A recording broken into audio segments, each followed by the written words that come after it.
for their 7 p.m. broadcast. At 6:55 p.m., an injunction landed on the news desk saying that they couldn't say anything about the content whatsoever. But they had nothing else to say.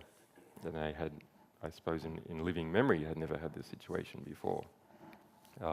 So instead, well, they can't say anything about the content, but they can say where you can find the content. So they just left up our front page for about 10 minutes on Icelandic TV. We don't have anything to say, but, there it is.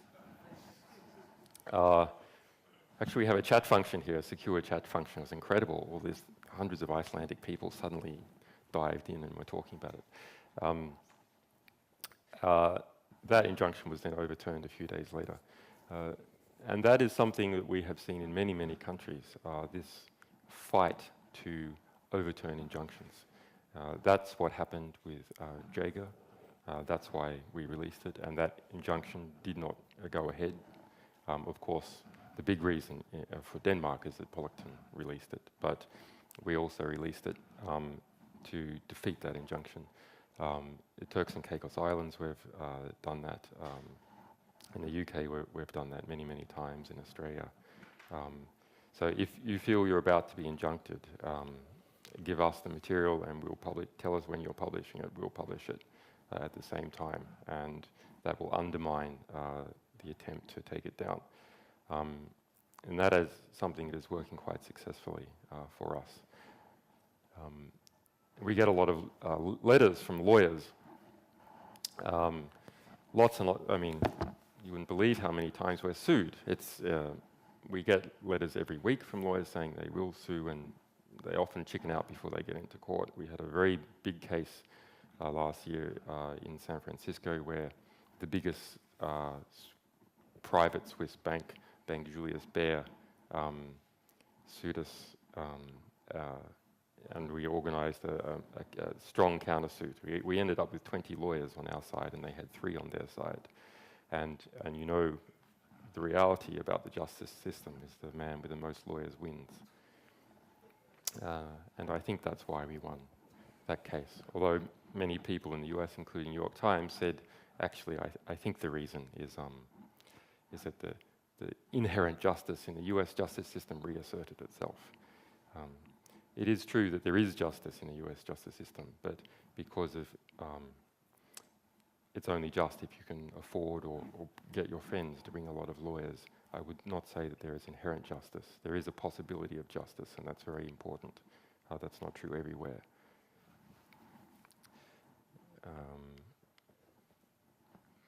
Wow.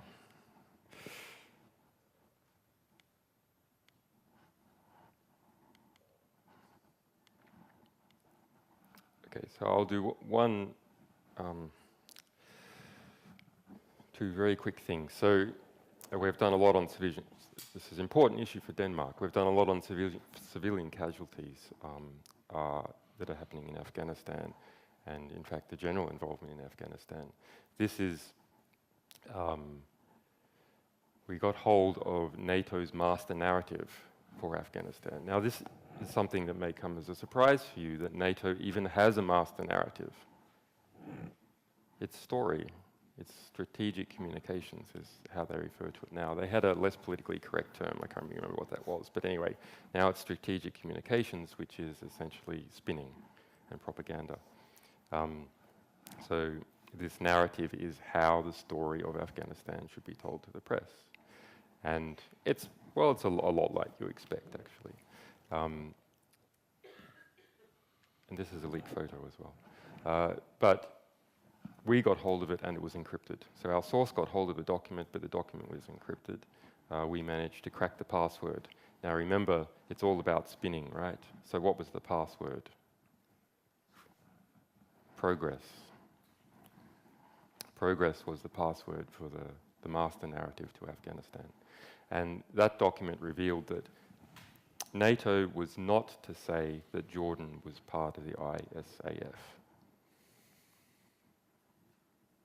So the ISAF is the International Security Assistance Force, the combined NATO and a few others that are presently operating in Afghanistan, but don't ever mention to the press that Jordan is part of this. Why not? Well, Jordan is a monarchy, but the people there, they're Islamics, and they don't want to be part of this tragedy that's happening in Afghanistan. So NATO tells its people to lie to you at a high level in policy documents.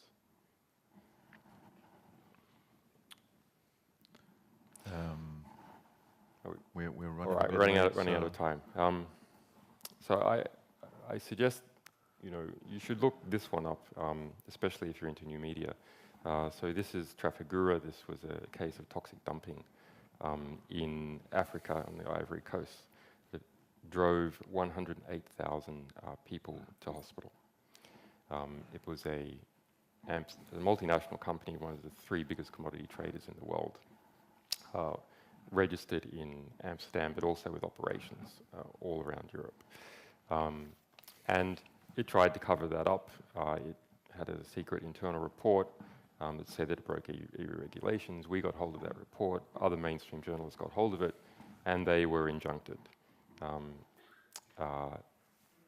especially in the UK, where most of the work was being done. And that injunction in the UK against The Guardian, David Lear's investigation editor, was a secret injunction. What people in the UK now even have a name for a secret injunction. That is an injunction where you cannot even reveal the fact that the injunction exists. You cannot name the judge, you cannot say what date, you cannot say the parties, you cannot say the issues, you cannot say the legal aspects of the injunction. You can't say anything, except you may say that there is an injunction, we can't tell you about what, or when, or who, but we have one. So this is the report that injunction was about. This became a major, major issue in the UK.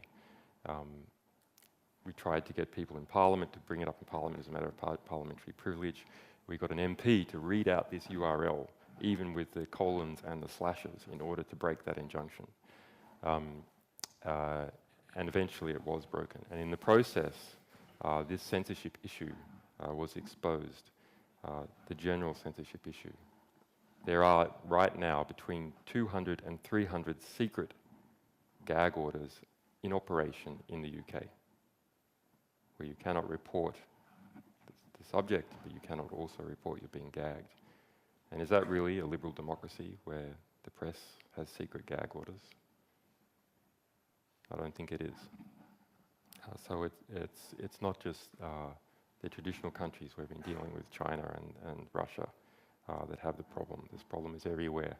And the behavior of countries like the UK is used to justify the actions in other countries.